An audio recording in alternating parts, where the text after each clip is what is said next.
ধরমপুর অঞ্চলে সেনুট গ্রাম, আর তারপরে ধরমপুর গ্রামে আমি এসেছি।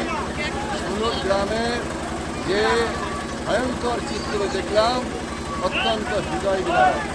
রাত দুপুরে পরপর 5-6টি বাড়ি আছে, 4-5টি কাঁচা বাড়ি আছে খড়ের চালে, সেখানে আগুন লাগিয়ে দেওয়া হয় এতগুলি পরিবারকে পুড়িয়ে মারার জন্য।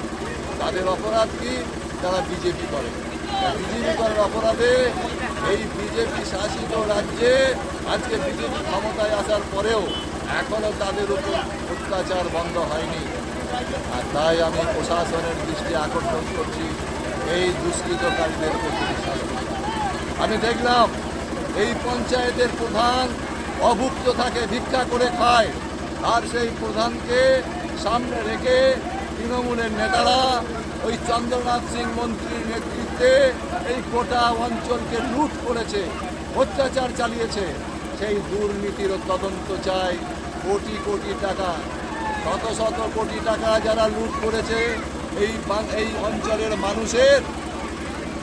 অঞ্চলের মানুষের যারা শত শত কোটি টাকা লুট করেছে ওই চন্দ্রনাথ সিংয়ের নেতৃত্বে, যারা প্রধানকে বকলমা প্রধানকে সামনে রেখে উপপ্রধান আর সমস্ত নেতারা যে অপকর্ম করেছে তার তদন্ত চাই এবং তাদেরকে জেলে পাঠাবার ব্যবস্থা করতে হবে।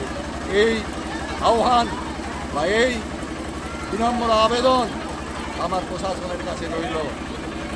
তদন্ত যেন সঠিক হয় আর এরা যেন